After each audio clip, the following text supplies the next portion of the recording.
నమస్తే welcome to KK news నేను శ్రీదేవి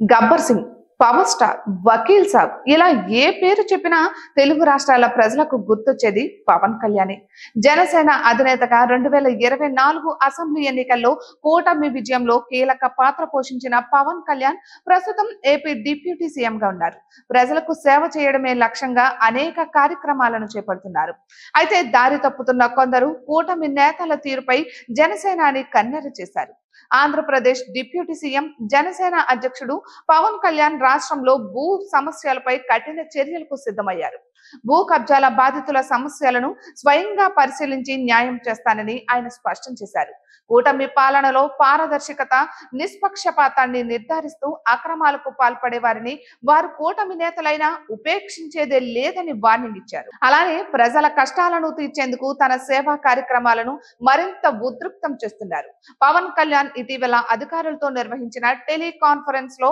భూ కబ్జాల బాధితుల నుంచి అర్జీలను స్వీకరించి వాటిని స్వయంగా పరిశీలిస్తానని ప్రకటించారు రాష్ట్ర వ్యాప్తంగా జిల్లాలను సందర్శించి ఫిర్యాదులు స్వీకరించేందుకు ఆయన ప్రణాళికలు సిద్ధం చేస్తున్నారు భూ కబ్జాలకు సంబంధించి అక్రమాలను అరికట్టేందుకు కఠిన చర్యలు తీసుకోవడానికి కసరత్తు చేస్తున్నట్లుగా తెలిపారు ఇక ఈ నిర్ణయం రాష్ట్రంలో పెరిగిపోతున్న భూ వివాదాల నేపథ్యంలో వచ్చింది ఇది ప్రజలకు న్యాయం అందించాలనే ఆయన సంకల్పాన్ని సూచిస్తోంది కూటమి ప్రభుత్వం పారదర్శకంగా నిష్పక్షపాతంగా పనిచేస్తోందని పవన్ కళ్యాణ్ పునరుద్ఘాటించారు అయితే ప్రజలను ఇబ్బంది పెట్టేవారిని వారి కూటమి నాయకులైనా సహించేదే లేదని స్పష్టం చేసిన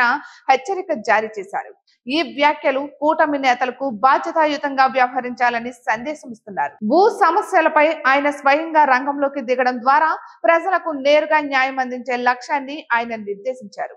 పవన్ కళ్యాణ్ తన రాజకీయ బాధ్యతలతో పాటు సామాజిక సేవలను చురుకుగా పాల్గొంటున్నారు మన్యం జిల్లాలోని కురిడి పెదపాడు గ్రామాల్లో గిరిజనులకు కనీసం పాదరక్షలు లేని పరిస్థితిని గమనించిన పవన్ కళ్యాణ్ తన సొంత నిధులతో 345 మందికి నాణ్యమైన చెప్పులను అందజేశారు ఈ సేవా కార్యక్రమం ఆ గ్రామాల ప్రజల్లో ఆనందాన్ని నింపింది వారు పవన్ దాతృత్వాన్ని కొనియాడుతున్నారు ఇటువంటి మరెన్నో వీడియోస్ కోసం కేకే న్యూస్ తెలుగు ఛానల్ ని సబ్స్క్రైబ్ చేసుకోండి.